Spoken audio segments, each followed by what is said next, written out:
Breaking news, the Supreme Court of the United States has told Ghislaine Maxwell, convicted child sex predator, convicted child sex trafficker, convicted child sex abuser, we will not take your appeal.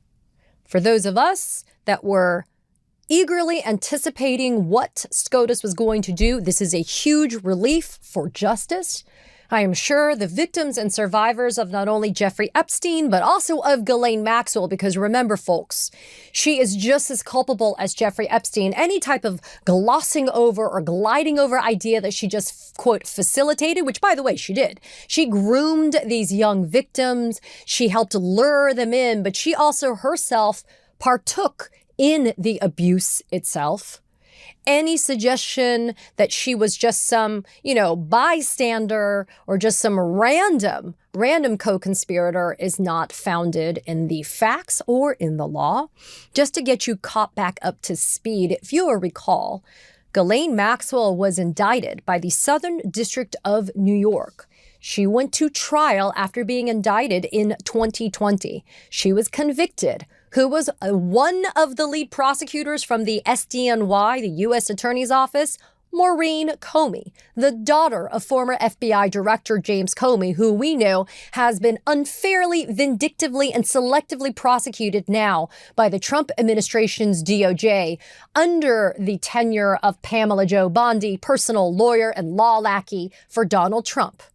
Maureen Comey, one of the most skilled and successful prosecutors of these types of crimes, she was summarily fired just 1 week, in fact, less than 1 week, than when Todd Blanche, Deputy Attorney General of the United States, also personal lawyer and law lackey for convicted felon Donald Trump, just less than a week before he went down to Florida, pulled Ghislaine Maxwell out of her federal prison, brought her to the U.S. Attorney's Office in Tallahassee, and sat down and over the span of 2 days spent more than 9 hours chatting like two little hens.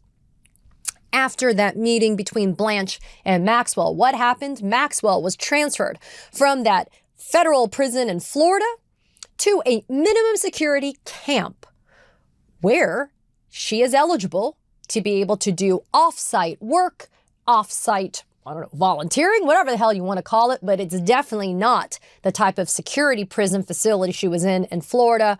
We all see a quid pro quo. We see the back scratching going on. You hook me up, I'll hook you up. And the audio and the transcript that was released from that Blanche Maxwell meeting was not only rife with lies, misinformation, and disinformation, it was clearly an attempt by Ghislaine Maxwell to curry favor with convicted felon Donald Trump. Why? Well, consider the obvious, folks. If the Supreme Court of the United States has not granted an appeal to be heard of Ghislaine Maxwell, then really what's left for Ghislaine? She's serving a more than 20-year federal prison sentence right now. So if you're Maxwell, where are you going to go? Hat in hand. You're going to try to go back to Trump for what? Pardon or clemency. Now remember, Trump has unfettered discretion, as we've seen him do, to be able to grant a pardon. He can also grant clemency in the form of a commutation of a sentence, meaning her conviction stands, but her sentence is gone, whatever's left of her 20-year sentence that she has to serve. The pardon, though, eliminates, erases, completely disintegrates any conviction for her crimes. What do you think? I'd love to know your thoughts in the chat below. Let me know your thoughts as to whether or not you think Donald Trump has the balls to be able to pardon Ghislaine Maxwell, knowing the furor around the Epstein files right now. I don't think Trump touches it. I don't think he does it because he doesn't want to pour kerosene on the conflagration, which is the huge American demand for transparency concerning the Epstein files. But crazier shit has happened at the hands of felon Trump. We've seen him do even more wackadoo shit. And so, you know what? Never say never. But let's get back into the rejection by the Supreme Court. There were some of us that thought, and I still think, that there was a pretty strong legal argument that was asserted by Ghislaine Maxwell concerning Jeffrey Epstein's non-prosecution agreement. So the theory behind Maxwell's appeal to the Supreme Court that was rejected. That's the breaking news. Is Maxwell said that non-prosecution agreement that was entered into in the mid-2000s by and between the Southern District of Florida, its federal prosecutors, and Jeffrey Epstein in order for him to get that sweetheart plea deal that he got with the state of Florida. There was the non-prosecution of co-conspirators clause in that agreement. And Maxwell says, I'm the beneficiary of that no prosecution of co-conspirators clause. Now, Maxwell's name was not clearly identified in any agreement whatsoever, but she argues a few things. One, clearly it was contemplated that it was any co-conspirators, Jeffrey Epstein. And the second argument she made was, any and all U.S. attorneys' offices across the United States should be bound by that Southern District of Florida Epstein non-prosecution agreement because one prosecutor in federal court should be bound by a contract that is binding by another federal prosecutor in another court. She raised that as a defense when she was indicted by the SDNY, and the trial court judge says no. She then re-upped that in her appeal after she went to a jury trial and was convicted by a jury of her peers, and the appeals court said no, thus setting the table for her to ask the Supreme Court of the United States to take up her appeal to answer these questions. Now, what happened was, during summer recess, for the Supreme Court justices, they then, at the conclusion of the summer, did something called the Long Conference, which is a time for the justices to sit down and consider what cases shall we add to our October 2025 docket, meaning what are we going to hear to make decisions about and to rule and make opinions on. And look, as we know, and I've covered here extensively, especially with the help of my brilliant friend, Steve Vladeck, constitutional law professor, the Supreme Court is overwhelmed right now with emergency applications on the shadow docket. The fact that they're even able to get to their regular audit of cases is stunning to me. This was not an emergency application on the shadow docket. Ghislaine Maxwell asked for the Supreme Court to do something called grant cert, grant certiorari, meaning I have filed this petition. If I am Ghislaine Maxwell, I want you within your discretion, the Supreme Court, to take up my appeal, to which the Supreme Court has said no. Okay, so there's only a handful of cases that after the Long Conference, the Supreme Court justices said they would add to their docket that is going to be heard beginning today. Today is the first day of the October 2025 term. The petition to SCOTUS was filed by Ghislaine Maxwell in April. And again, she argued that her criminal prosecution was barred by that deal between Jeffrey Epstein and who? Well, I'll remind all of you because he just sat for a closed-door deposition with House oversight, although according to Congressman Robert Garcia, that fantastic House oversight leading Dem, who told us here at the Katie Phang News Channel that they're not done questioning Alex Acosta. Alex Acosta was the then U.S. Attorney for the Southern District of Florida, and he's the one who authorized and approved that sweetheart plea deal that Epstein got. Acosta, apparently, according to Congressman Garcia, having no qualms, no remorse, no regrets about letting Epstein get into that deal. Telling, is it not?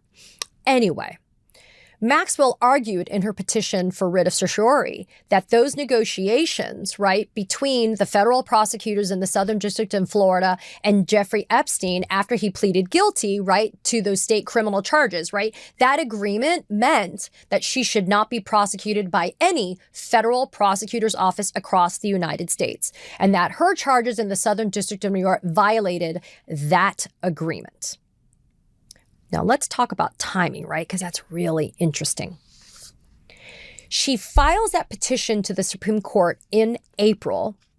The Department of Justice, led by who? John Sauer, yet another personal lawyer for felon Trump, who argues as Solicitor General, etc., that the Supreme Court should reject Ghislaine Maxwell's pitch to the Supreme Court. And remember, it was all on timing, right? There were deadlines for the briefing that had to be done. So that happens by Sauer. He makes that argument, right? But then afterwards is the Todd Blanche Ghislaine Maxwell meeting. So I kind of feel like, if I can read tea leaves here, The DOJ had originally taken a position that was to oppose what was being sought, but they really had to take the official position because Supreme Court was saying you got to file your briefing deadlines, right? You got to meet those. And they had already asked for an extension and they were not going to get another one, right? And so they had to actually take a position. And at the time, the Maxwell, Jeffrey Epstein files kind of chaos wasn't at a fever pitch yet. We do know that, remember, this petition was done in April. We have that release in July of that DOJ memo. And so now you have the DOJ kind of taking the position officially with the FBI that there's nothing there. So doesn't the DOJ in its position to the Supreme Court kind of have to be consistent and say, well, no, you shouldn't take this up because there's really nothing there? And then the reply, which was powerful by Ghislaine Maxwell, said, you can make all these arguments that there's nothing there, but this prosecution agreement or the non-prosecution agreement is going to bind you no matter what. And in the end, obviously, the Supreme Court said no. Ghislaine Maxwell's lawyer, David Oscar Marcus, said in a statement that they're deeply disappointed the Supreme Court declined to hear Ghislaine Maxwell's case.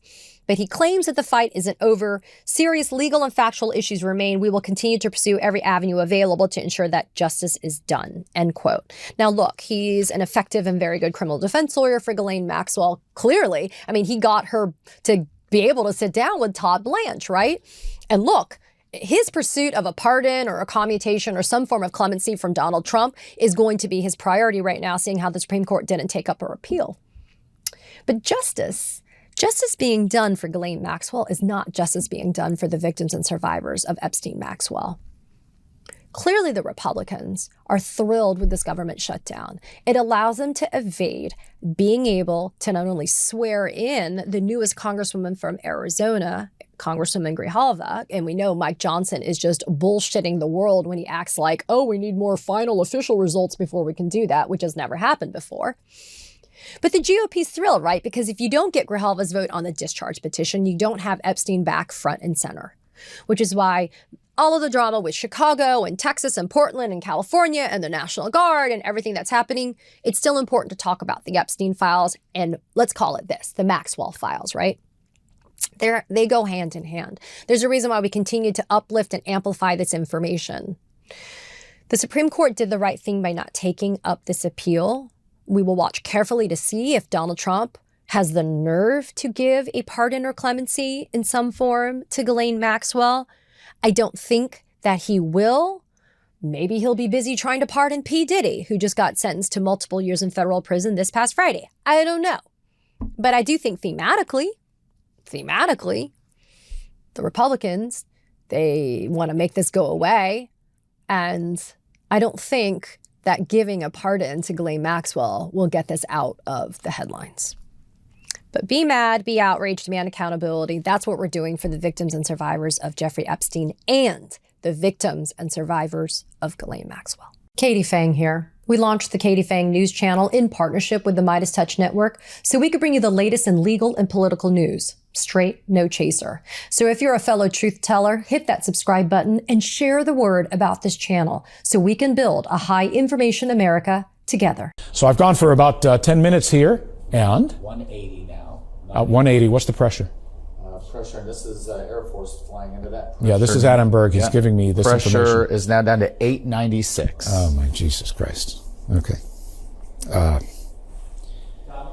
All right, I'm going to hold it together here. That's meteorologist John Morales. For those of us down here in South Florida, we know him well. We love him immensely because he brings his true, authentic self every single time.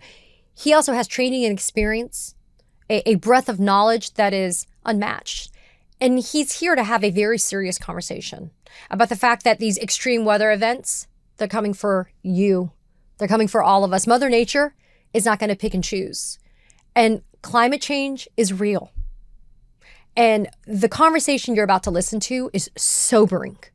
Because if we do not acknowledge the power and the import, the substance of climate change, we're in for it in a really bad way. Take a listen. And joining me now, when I use the word privilege, I can't even begin to underscore. You know what, John, it's an honor. It is an honor to be able to spend some time with the amazing John Morales. John, you and I were talking before we just hit record on this. You've been a meteorologist for 41 years. You went into broadcast news. Oh, is it longer now? No, it's 41 years. It's just I'm just like, oh my God, I'm old. No, not at all. You are seasoned. I like to say you are seasoned. Yes, good. You went into broadcast news in 1991, for which we are incredibly grateful. The millions of people that have been beneficiaries of your wisdom and your experience. In 2009, you became the chief meteorologist at NBC6, which for me as a South Floridian is very near and dear to my heart. And you and I were joking, you quote retired, and yet I don't think retirement is a part of your vocabulary because you remain the hurricane specialist for NBC6, the local NBC affiliate, but you're also spreading your brilliance nationally and internationally. And also you've become a little bit of a viral sensation all of the time on social media. So welcome to the revolution on digital media. And John Morales, welcome to the Katie Phang News Channel. It's good to see you. It's great to see you as well. So honored to be here. Well, John, let's start with some very kind of gut check kind of moments, I think, that are important. Hurricane Melissa may have now come and gone from people's memories, but for those of us that live here in Florida and the Caribbean, hurricane season has not only now stretched out and become longer, but it is something that we look at with great trepidation and fear every year. Hurricane Melissa, though, was a remarkable storm, a Category 5. Just a point of personal privilege, I lost my home in 1992, courtesy of a Cat 5 called Hurricane Andrew. I was in my home when Andrew hit. I lived southern Miami-Dade County. I actually would say that a Cat 5 Hurricane Andrew is not a Cat 5 Hurricane Melissa. The storms have gotten stronger. Melissa killed 32 in Jamaica, 43 in Haiti. Those are just the latest stats, and pretty much erased off the map certain areas of Jamaica. John, what's going on? Because I'm not a meteorologist, but I think these storms are just incredibly stronger than what I knew about them when I was growing up. Yeah, I mean, we've seen a significant increase in the number of Category 4 and 5 hurricanes, or typhoons or cyclones, whatever you want to call them, depending on what part of the world you're in. And this is peer-reviewed science, right? So and this is notable as well, obviously, in the Atlantic, where just, by memory, we can all realize that we're definitely seeing a lot more of these of late. We've changed the speed limit on hurricanes. The thermodynamics, the physics have changed because of the hotter sea surface temperatures and, importantly, the ocean heat content, which is not just, how hot is it at the surface of the ocean, or in the case of Melissa, the Caribbean Sea, but how deep is that warm water? Because if Melissa, like this storm did, sits in one place for a very long time, it starts to churn up colder waters from beneath. But if the water underneath, even deeper, is also superheated, then it just continues to fuel the storm. And that's why Melissa ended up being the strongest hurricane by both pressure and wind speed to ever make landfall in the Atlantic basin. John, it seemed kind of late to me, though, right? I mean, you and I sit here together and we're hanging out on November 5th. I used to always think, hey, as soon as I hit, early November, quote unquote, we're safe. We're kind of through it. But Melissa just hit a week and some change ago, not even. It seemed late in the season for something like this. Yeah, so we're definitely seeing an expansion of when conditions are ripe for tropical storms and hurricanes. And while the Western Caribbean is certainly an area that has always been looked at late in the hurricane season for potential development, these ocean temperatures that we saw there were ranked in the top 3 all-time observed. A condition, by the way, made 500 to 900 times more likely due to climate change, according to attribution studies. And those other fast attribution studies have concluded that there's been anywhere from a 10 mile per hour increase in the wind speeds on Melissa to, I've seen other attribution studies that indicate an 18% increase, which would be an amount higher than 10 miles per hour in the wind speed that we saw with Melissa. So, the science is there. Things are changing. They're happening both earlier and later in the year because of those sea surface temperatures being the way they are. And we're also, should I add, seeing storms in places where they normally wouldn't. So, for example, this very same hurricane season, we had a brief subtropical storm named Karen that was the furthest north that a storm with tropical characteristics had ever developed. So it's expanding geographically, it's expanding temporally, and the reason is, again, the changes that we're seeing in the ocean heat content, and that is greatly driven by climate change. You're using a phrase, attribution studies. For those of us that want to understand more, I like to say knowledge is power, and that's what I try to empower people with that tune into this channel. What do you mean by attribution studies? Yeah, so there's a set of scientists in different universities, especially in Europe, that look at, they model the conditions for Melissa in the absence of anthropogenic global warming, in other words, human-caused global warming, versus the current conditions being observed right now. And they see what Melissa would have done in the absence of global warming and with global warming. And that's how they can determine these differences. Again, you're just changing the elements that define how strong a hurricane can get. And that's why we're seeing these changes in the wind speed. I should add, it's going to be interesting to see the post-analysis by expert meteorologists at the National Hurricane Center in Miami regarding Melissa, because there was an instantaneous wind speed measured at 252 miles per hour by a dropsonde released from the Hurricane Hunter aircraft. And I'll be curious to see if 185 is not the final say of how strong the hurricane was when it made landfall. I'm talking about 185 mile per hour sustained wind when it made landfall. It is possible that if it ends up on post-analysis being stronger, then it'll stand alone as the strongest ever. Right now, it's tied with the Labor Day hurricane of 1935 as the strongest to make landfall. But I suspect that it's going to end up being even stronger than that one. For people that actually haven't gone through the experience of a hurricane, even a smaller one, I think people need to understand, John, it's not just the water. It's not the storm surge, which, especially for those of us in South Florida or those of us that live in coastal areas, the sea rise is a very real thing that is happening. But you just spoke about sustained winds of 185 miles per hour, perhaps with Hurricane Melissa. Just as a funny, personal anecdote, my late father was close friends with Herb Saffer, Dr. Saffer, who was the Saffir-Simpson scale, which has been used for gauging the speeds of hurricanes for strength. But I want people who are tuning in to understand it's not just the water, it's the wind. It's the wind with the water. I mean, it's a combination of things. It's localized tornadoes. It's this literal perfect storm of multiple meteorological events that happen that have this devastating impact on human life and property. For example, Hurricane Melissa in Jamaica caused damage to homes and key infrastructure being an important thing here, equivalent to roughly 28 to 32% of last year's gross domestic product for that country. So it's not just loss of life, it's loss of property. It's the inability to rebuild for many of these countries like Haiti, Cuba, Jamaica, the Bahamas. I mean, it is a relentless thing where we are.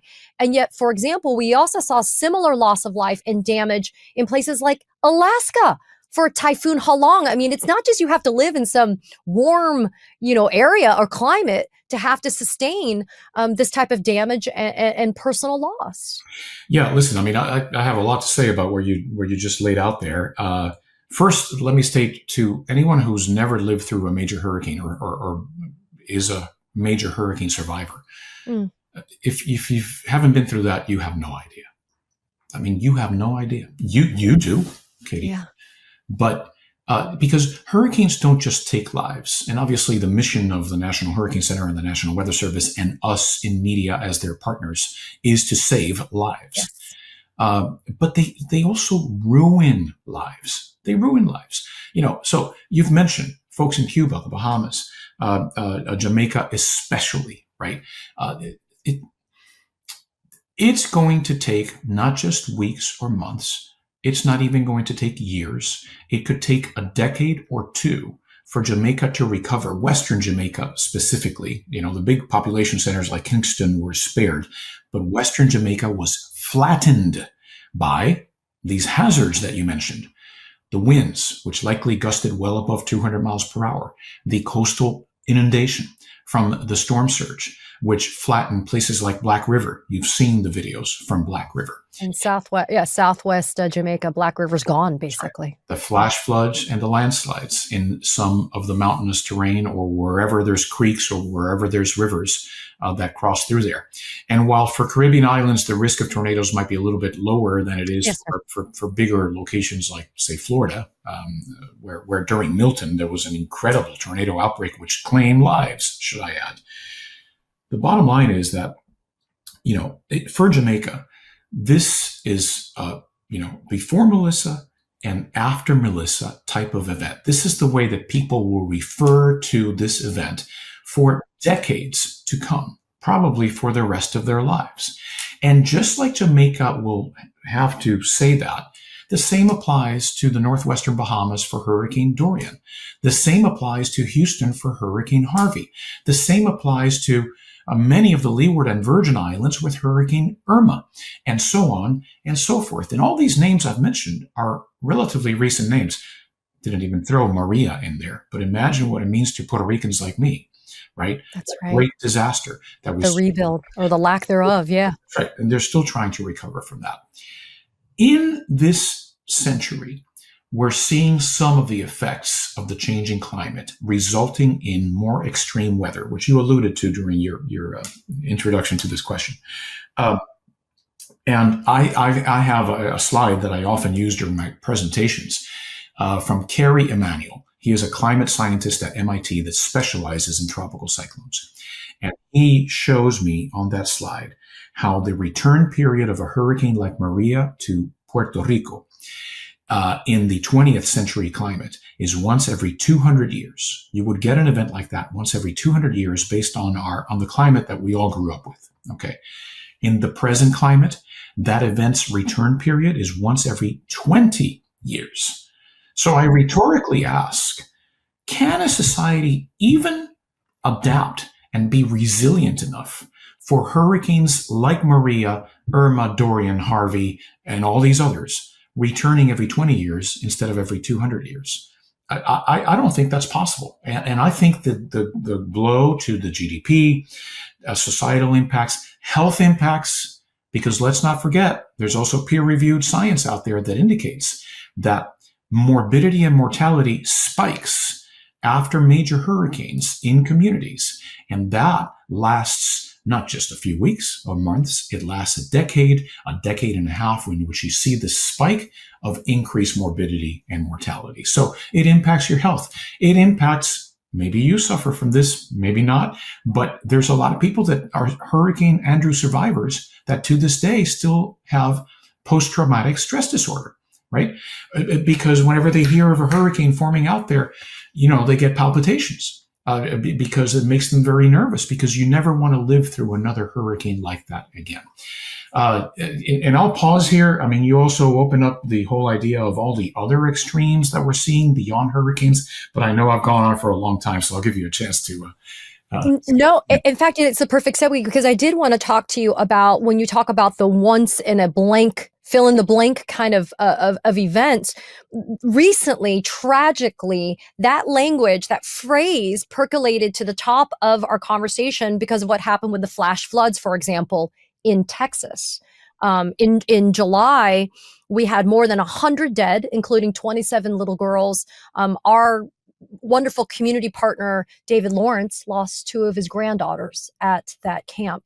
27 little girls and camp counselors when the Guadalupe River surged 26 feet in just 45 minutes. And I was so upset when I heard naysayers say, oh, it's just what happens with, Texas and you're on the river. And I'm like, no.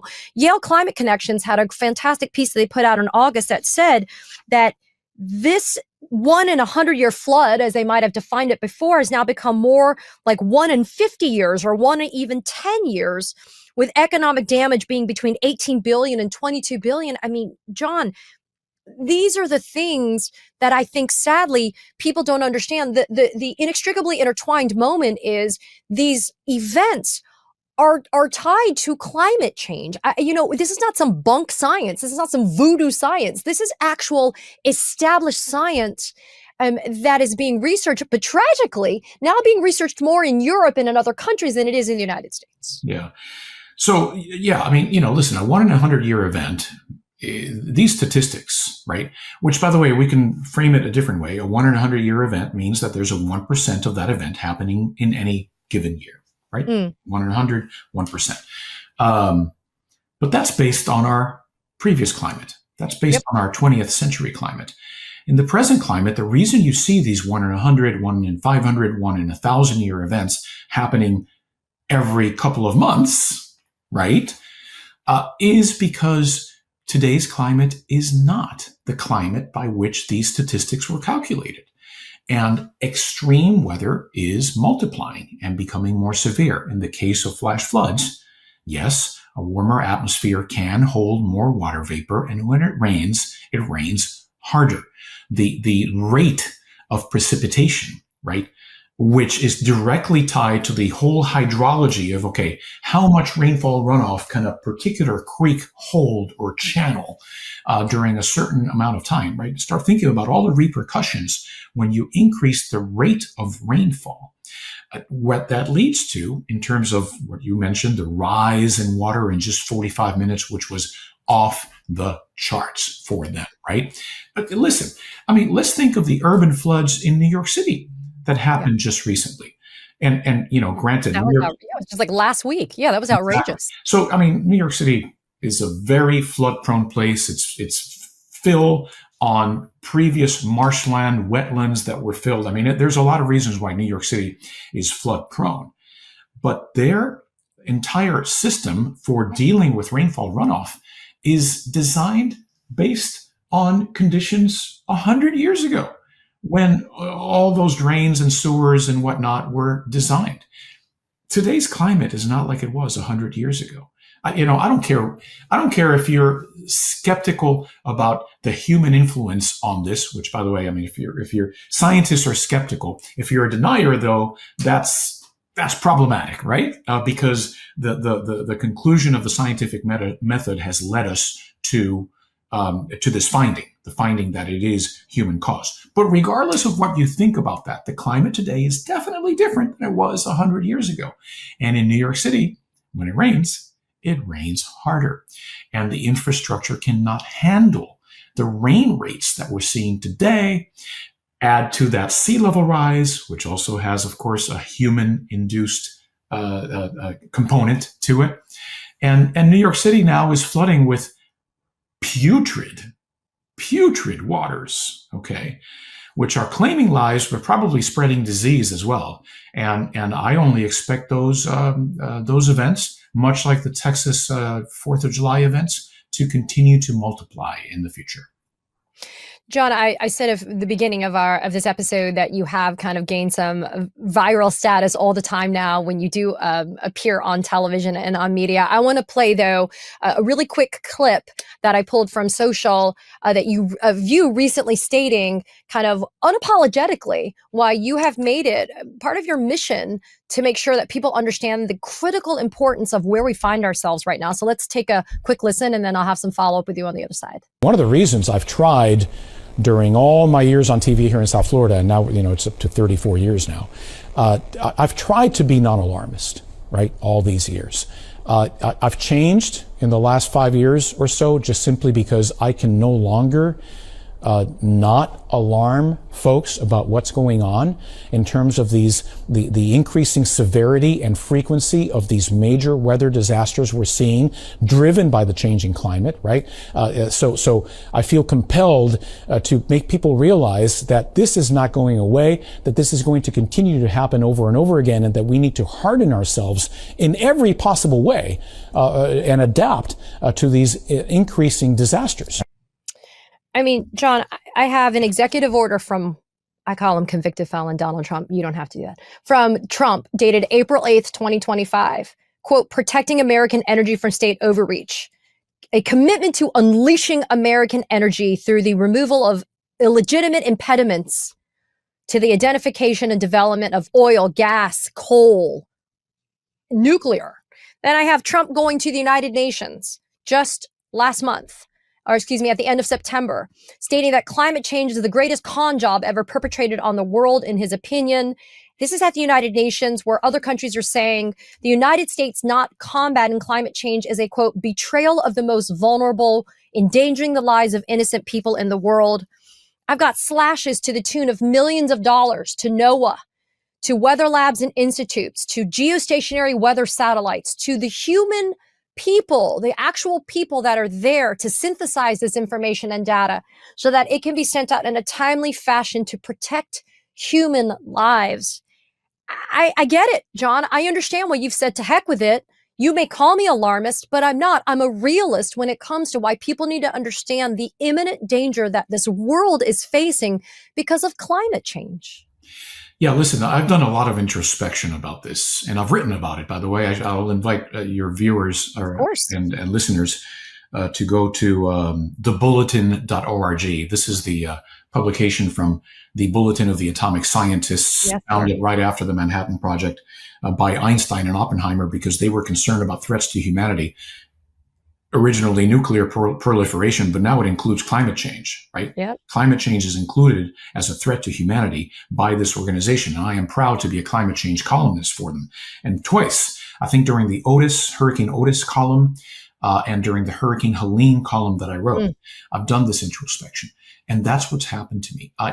How can I, in the face of increasing dangers to communities, because let's frame it this way.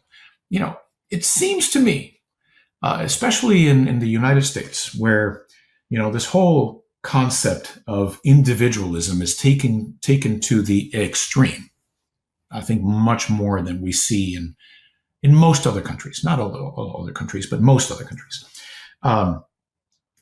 Okay, so you want to be individualistic and only care about yourself and only care about perhaps the people that surround you? Let me tell you, these extreme weather events are coming for you. They're coming for you. And that's why I'm no longer not alarmist. I have to make people realize, indeed, like I said in that clip, which was during Hurricane Melissa's coverage, that these extreme weather events are coming for your family and for you and for your household and for your money and for your property, right? And you can't even pay insurance anymore because guess what? Climate change has already come for you, because that's what's driving up prices for insurance, which is unattainable in some locations because of the increasing in wildfires and the increasing strength in hurricanes and so on and so forth. So, it's very important that people realize that this is real. And I don't care whether you are the most individualistic person on the planet, because you lift yourself up by your bootstraps and, government should stay out of my business and don't tread on me. Well, you know what? Climate change is already treading on you. And you should know about this issue. Mother Nature doesn't care. Mother Nature is not going to pick and choose, right? Mother Nature doesn't care. Correct. And then regarding some of the changes at the federal government level that we've seen, here we are in an era in which weather extremes are increasing. And the changing climate has everything to do with that. So that's the era we're in. It's only going to get worse unless we mitigate, right? Mitigate meaning we cut down on the injection of greenhouse gases into the atmosphere, which is precisely the first couple of things that you mentioned that the administration has decided to quit on, right? Because they're going to burn fossil fuels and in addition, right, cut out all the efforts and all the funding that was going towards renewable energy. Right? With the only type of alternative energy they're funding is nuclear, which, by the way, I am in favor of that. I know that will not be the most popular opinion, but I think it needs to be a part of our energy mix going forward. Nuclear, but so this is the era we're living in, and yet our ability to study. So let's talk about study. NOAA's labs, right, are proposed to be shut by the fiscal year 2026 budget proposed by the White House. This includes the Hurricane Research Division, where we learn more about these killer storms like Melissa. It includes the National Severe Storms Lab, where we learned how to better warn for the types of flash floods that killed all those girls, all the campers in Texas, right? It includes the stations that monitor carbon dioxide content in the atmosphere, because, if we can't monitor it, then the increase in carbon dioxide isn't really happening, right? Right. So our ability to study these weather extremes is decreasing based on these proposed cuts. And then based on the cuts that already happened, not just the proposed ones, but the ones that already happened, our ability to monitor the weather is being impacted. We've lost weather balloons all across the US. Is there a connection to why the American GFS global forecast model is pathetic, frankly, right now in its ability to forecast? Not exactly sure, because you'd think that some of the other global forecast models would be impacted by the missing balloon data, but certainly the American model is, in the tank right now. So study, monitor. We can't do that anymore. Forecast. I just told you the example. The weather model is degraded. It's not forecasting as well as it used to. And I anticipate that being the case all across the planet right now because of the missing American weather data that's no longer there because of all the cuts to the National Weather Service and to NOAA. We can't study it. We can't monitor it. We can't forecast anymore. Therefore, we cannot warn people against the impending danger and save life and property, right? And then finally, the last element, which you didn't mention, but I'll add here, is our ability to recover, because FEMA has been slashing FEMA. Yeah. slashed and left up to the states, and the states are not going to have the resources to help people after major disasters. So those 5 elements are being impacted in such a way right now that I think it's costing us dearly. It's unnecessary loss of life, and when lives don't get taken but get ruined, the pain is prolonged for much longer than it needs to be. John Morales, I don't really have the words to express my gratitude for you taking the time to not only spend it with me and my viewers, but to just consistently be a source of knowledge. Even if what you're telling us is not good news, at least you're there in the darkest of times to walk us through this and to be alongside us, because to your point, well taken, it's all coming for all of us, regardless of who we are, regardless of party affiliation, regardless of where you live, whether it's a wildfire, a hurricane, a tornado, a flash flood, it's all coming for us. And so I'm forever grateful and appreciative that you're willing to do this conversation with me and that you continue to be such an incredible advocate for all Americans. And I appreciate your time today. Thank you so much. It was a great conversation. I really appreciate the platform. And we'll continue to do this as long as we can, for sure. Anytime. You are more than welcome. But thanks again for today. I appreciate it. Thanks. Katie Phang here. We launched the Katie Phang News Channel in partnership with the Midas Touch Network so we could bring you the latest in legal and political news. Straight, no chaser. So if you're a fellow truth teller, hit that subscribe button and share the word about this channel so we can build a high information America together. Fulton County Commissioner Mo Ivory. She's here to be able to explain what is going on in Fulton County after the Trump administration's FBI swooped in with a criminal search warrant and seized the originals of votes, ballots, voting tabulation, voter rolls out of Fulton County, Georgia. She's also here to explain to you that this newly unsealed probable cause affidavit in support of that criminal search warrant, that it is based on debunked conspiracy theories from election deniers that support Donald Trump and MAGA. Take a listen.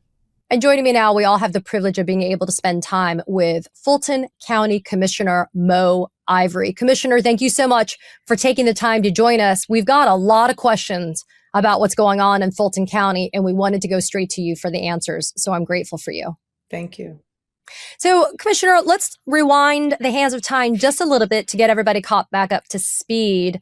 Last week, you ended up being a witness to an FBI execution of a search warrant that was signed by a local magistrate judge.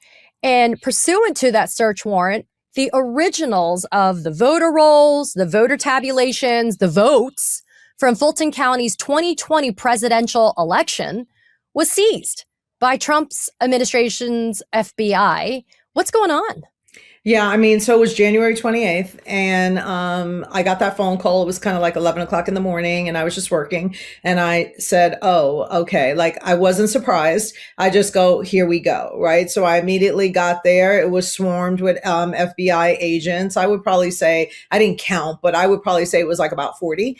And it was very intense. They came right in. We had no warning. So they are election workers who are preparing for the 2026 elections, because our primaries are on May 19th. So they're doing all the things that they normally do when they go to work, and they prepare for an election. And here come the FBI looking for 2020 ballots at the elections hub. And so, you know, it was very unsettling. It always is. It's full of nonsense, overblown, like, you know, how when someone gets pulled over for like their broken tail light and 7 officers show up, you're like, what? Like, so that was the same thing. It was like that kind of intensity. And yeah, and then we just sat there and waited for the process to happen. And as everybody knows, you know, they came in, they did not allow us to do an inventory. They took away 656 boxes on 24 pallets and of all originals. And then we began the fight to get them back.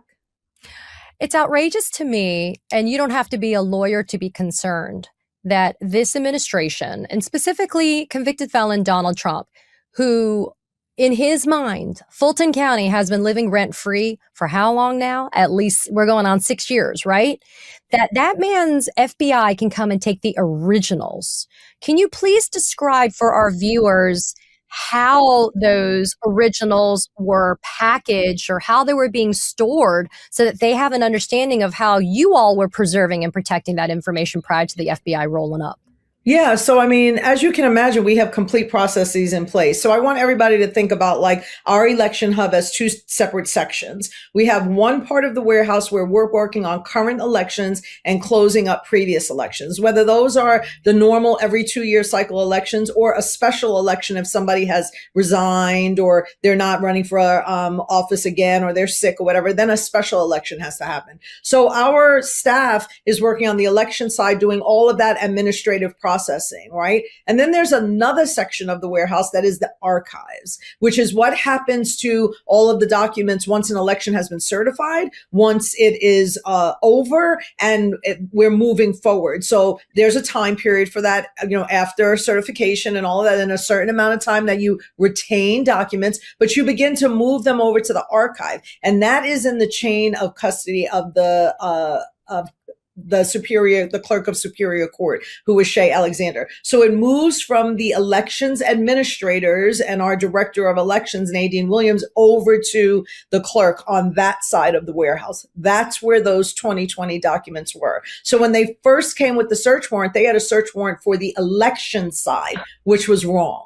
Right. So they had to go. So they did not even have the proper, correct location to be searched, is what you're saying. The proper person to present the search warrant to. It was to elections and registrations, and it should have been to clerk of Superior Court, who is in the chain of custody of those documents. Right. So they had to go fix that procedural issue and come back. And then she was there, which is our clerk of the court. And then she took them into the area that is, you know, like the other half of the warehouse where the archives are.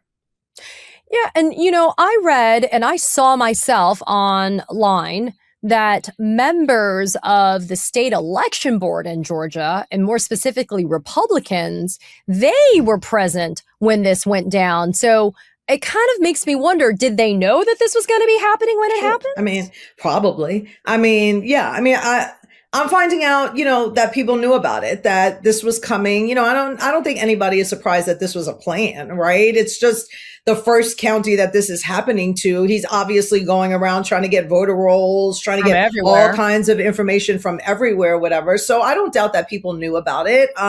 There were people from the state elections board there, but they were not allowed into the building where we were because they don't work for registrations and elections or for Fulton County. So they were not allowed in there, but they were there, just lingering around doing news conference like, oh, we're getting the things that we need. You've had the things that you've needed several times already. And no court has ever found, no audit, no hand counting, no court case has ever found that Fulton County did any fraudulent activity or mismanagement, maladministration in the 2020 election. That's why it was closed up and finished with. In fact, a grand jury did find that Donald Trump and co-conspirators violated criminal laws in the state of Georgia that resulted in an indictment that was ultimately dismissed. However, a grand jury had that evidence and came to that conclusion. I do know that there was emergency litigation that was done on behalf of Fulton County to get this information back, to get these documents back, originals. I'm appalled to hear 656 boxes on 24 pallets just hauled away by the Trump administration's FBI. As a result of that litigation, Commissioner Ivey, we ended up getting the probable cause affidavit unsealed pursuant to an order from a federal judge. It's long. I know you and I have both read it cover to cover. I have not seen anything there. No. That is new. It is all conspiracy theories that have been right. repeatedly debunked. What right. the heck is going on here? I mean, well, I think it's important, like what you just said a second ago about Trump's FBI. Like that's problematic all in and of itself, right? Because there is supposed to be three branches of government, right? There is supposed to be a separation, right? But there also is no separation right now between the justice system and also our like our judges, right? Yeah. So Yeah. I think that when we're thinking about like, how did this even happen? Like, how did somebody even sign this warrant and think it was valid, that there was probable cause to talk about conspiracy theories and there's no new allegations of wrongdoing, nothing that is brand new information or anything like that, but yet it was signed. So, I mean, I think we're dealing in a very different era where we're not under the normal rule of law, right? So things that would be normally what we would say, well, this doesn't really pass the test in order to get a warrant in the first place. Lo and behold, there is a warrant, right? So I think that we're seeing areas of the law analysis, like what people are calling law that isn't law, people that are, it's just troubling all together. Well, and this probable cause affidavit that, again, rehashes old conspiracy theories that have been debunked, proven to be wrong by either, election officials, courts, etc. The most troubling thing that myself and others that are also lawyers have been focusing on is literally one word in paragraph 10, Commissioner Ivey. And it says, if these deficiencies were the result of intentional action, it would be a violation of federal law. Yeah. That if is doing a hell of a lot of work. Oh my God. Without first establishing that there was any intentional act. I mean, I'm a lawyer myself too. I know you are. I'm not a litigator, and I don't add that I'm a law professor, right? And then I teach entertainment and sports law. So like I am not anything but Mo Ivory, the professor and the commissioner, because I'm not practicing for the county. But when I saw that, I was like, so they're talking about events that would require intent, but they haven't proved intent. For a crime, this is a criminal, and this is the crazy thing. This is a criminal search warrant. Exactly. This is for a federal offense. Multiple, they're saying two. Yes. And they don't even say, they say if. And what's troubling to me is the genesis of these complaints is an election denier. Is somebody who's working for the White House, for the Trump administration, who already has faced bar complaints and has all sorts of problems because he's been running around talking with Cleta Mitchell and others that have been trying to push this election BS. And yet now it resulted in a search warrant. And I think that's truly the most troubling thing we're seeing right now. Yeah, I mean, well, like fasten your seatbelt for troubling things because there's more to come, I'm sure. If it's this sloppy right now. And like, let me say this, like, it's embarrassing, right? Like, as a lawyer, I'm embarrassed at the, like, sort of like the fundamental level of a bunch of people sitting around like, this is going to work. Like, let's do this. You know what I mean? Like, I take my law degree very serious. And Same. I take the research that I pass on to my students and what I'm teaching my students very seriously. So I wouldn't play with the law in this way. And that's what I felt like when I was making my notes about the affidavit. I was like, is this for like, I mean, it's just like as if a law student wrote this, like thinking that they could figure out what the law allows, except this is not what the law allows. But yet here we are. So I think that we are going to see things that we've never seen before. Well, we already are seeing things we've never seen before, but I think this is only the beginning. And so do I think that this could have legs to move forward? Sure. Like, do I think we will fight it with every inch of the law on our side? Yes, and we will. But this is an administration that has no respect for the law.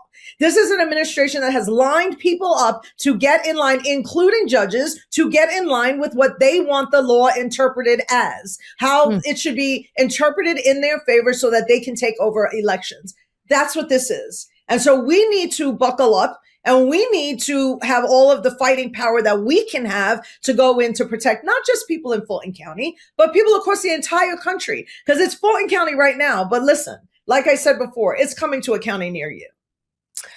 I want people to understand as well that this was not the first time, this is not the first time that this either state election board or Republicans were trying to get their hands on these documents, okay? Because I think this is very important. They, as in Georgia state Republicans and Republicans, have been trying to get their hands on these documents, specifically in Fulton County. And they tried their way through civil litigation, and they tried their way through a subpoena that resulted in more litigation. And not only did they lose in some of those cases, but they eventually did get a judge who said, okay, you in some capacity on the state election board, you get to see this information, but we're going to be orderly about it. And we're going to have a process, and we're going to protect the integrity. And it's not going to be like, hey, let's haul out pallets of originals to be able to do it. And now that judge and it's going to cost you. And it's going to cost you. It was going to cost them money. It ain't cheap to do this, right? That's right. And now this judge, he's not happy. Because he's like, what in the actual hell is happening here? I actually had this order where I was saying, y'all need to figure this out. The money needs to be paid, and we're going to do it in an orderly fashion so we don't jeopardize a chain of custody issue here. And yet now, look, they just haul this stuff off, and now everybody's like, well, what the hell's happening? Where'd it go? Correct. And it's because President Trump is like some kind of, head of everything. And so, like, it doesn't even matter that there was already a case working through the courts. They didn't want to wait. They didn't want to pay, and they didn't want to be monitored. And so he said, just go in, get them, and we'll take the originals. And that's it. And that's what he did. I mean, just very like, very like dictator style. I wanted to say mafioso style, but it's just, that's like, I grew up in New York. I mean, it feels like that, right? It all fits. Yeah. And that is really what it is. And so he just said, what other way can we not have to follow what that judge in Fulton County is doing, Judge McBurney, and let's just go ahead and go straight and send in the FBI to get what I want, and then bring it back to Virginia to my house. And then I'm going to send somebody who will call me back and let me know that, hey, Daddy, I did it for you. It's all done. I mean, you know what I'm saying? Like maybe it's in Mar-a-Lago now where the classified documents went. Maybe that's where it is now. In the gold bathroom. I mean, it's not even, if this wasn't really happening, you would think that this was, a reality show. Or like a crazy plot. Yeah, like a crazy plot, a John Grisham novel. I mean, it's something, right? But this is actually really happening. So let's put it to bed right now. I want our viewers to hear from you. You in your role, I know you're running to be the chair of the Fulton County Commission, and you are currently a commissioner for Fulton County. Let's put it to bed right now, Commissioner Ivory. The 2020 presidential election in Fulton County, Georgia, the votes have been reviewed, they've been tabulated, they've been checked. They've been double checked. They've been triple checked. They've been audited. Everything that you had to do, dot the I's, cross the T's, everything you had to do to ensure the integrity of that election has been done by Fulton County. Yes. And has there been anything that has come from those processes and procedures that have revealed fraud or stolen election or anything that would have resulted in Donald Trump having prevailed in that election? No. And it's amazing to me, Commissioner, that it's not just you and I chatting away here on a lovely Wednesday, right? These have actually been tested not only through existing procedures and processes officially, but has also been tested in courts of law years before this has even happened. Absolutely. And listen, I want to make a very important point that I think everybody should think about. If Donald Trump was so concerned about the way Fulton County does its elections, why isn't he asking us for the 2024 records? Ooh, touche. You know, we're so fraudulent. We're so did you really win 2024? Because if you don't think we know how to administer elections and we're so fraudulent, then maybe we made a mistake when you won. How come you don't want to see those records? So like, come on, we know what this is. Like, nobody's stupid over here. Like, nobody's in Fulton County going like, oh my God, like, you know, we know what this is. We're under attack and we're going to answer back. Also, I want people to know too, the composition of the commission, as well as the state elections board, it's gotten political, right? Like, and even though it shouldn't be, and I feel like there are jurisdictions like y'all's that's definitely gotten to that point. And what's remarkable though is that's why I spent a lot of time on this channel talking about paying attention to your local and your state elections and your commission boards and making sure that you should run if you can, because that's all politics is local, as we say, right? And that is how we're seeing that your commission and that state election board, we got to be paying attention to these things, right? Listen, not just for elections, you just should be paying attention for a lot of reasons. I always tell folks when I go out in Fulton County, most people identify Fulton County with Atlanta because Atlanta is our biggest city, but we have 15 cities in Fulton County, and everybody should understand what's going on because our budget is actually bigger than the city of Atlanta's, $1.5 billion. And it's important for you to know the 7 people who are making the decisions on that commission. And right now, one of the commissioners on our commission is actually named in the affidavit, a huge MAGA supporter who has been working with the Republicans, who is a commissioner trying to drum up all of this stuff about the registrations and elections is fraudulent, when she knows very well that we run excellent elections with no fraud. So if you can imagine the enemy within, right, we have somebody who, even when we go to executive session and talk about these things in private, may be sharing. We feel like we have, before felt, and we haven't proven this yet, but we have felt that she is sharing information because then things turn around and come right back, right? About the things that we're discussing. And so, I say that when you are thinking about how issues come to be, you have got to be thinking about who you are electing. Because in Fulton County, we are a Democratic county. More than 70% of voters in Fulton County identify as Democrats. That's the reason why we're under fire, because we are the largest county in Georgia and our votes matter. Our votes mean something in Georgia. But there are 5 seats up on the Fulton County Commission this coming year on May 19th. And you should look at who you are going to vote in to those positions, because right now there is a 4 conservative block on a commission that has 7 people that are passing all of the things that would matter more to people who are conservative than to people who are more liberal. And you should understand that. And that is the reason why I'm running for chair. I love this. I love the tenacity. I love the fight, but I also love the honesty, because this is the way that we should always operate. Politics is not going to be is not just local. It should also be fully transparent. And that's why I wanted to make sure that my viewers were able to listen to what's really going on. Some people just don't have the time, the inclination, or the patience to kind of weed through what's out there. And I'm grateful to you, Commissioner Mo Ivory from Fulton County, to sit down with us today and put this all to bed, because it is alarming and disturbing, as you and I have just talked about, that it has advanced this far to be a criminal search warrant based on debunked conspiracy theories. And yet, look, this is where we find ourselves in this administration. And listen, y'all, you should also just keep our election workers in your prayers, because these are people who work for Fulton County, who come to work every day, and all they're trying to do is administer elections. They're not trying to tell you who to vote for. They're not trying to give you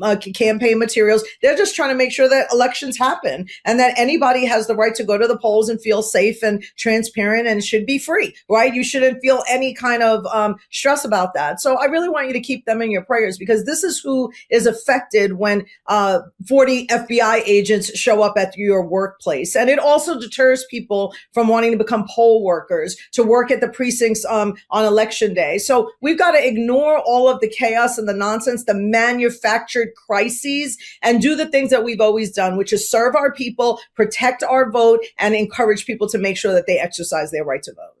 I am so relieved that you just said that, and I am remiss in not having brought this up. It's not only the daily deterrent. Remember what happened to Ruby and Shay, the Georgia election workers? Exactly. I mean, those poor women got death threats, courtesy of Rudy Giuliani's lies and defamation about what happened back in 2020. And so my fear as well is that the rehashing of these bullshit conspiracy theories are going to lead to all back. And people are going to be threatened and they're going to be scared. And this is certainly not a democracy. If that's how it is. Commissioner Ivory, thank you again for taking the time, for being here, for being so thoughtful about reminding us about how important it is that we're vigilant and that we pay attention to what's going on. It's good to see you. Thank you so much. Katie Phang here. We launched the Katie Phang News Channel in partnership with the Midas Touch Network so we could bring you the latest in legal and political news. Straight, no chaser. So if you're a fellow truth teller, hit that subscribe button and share the word about this channel so we can build a high information America together.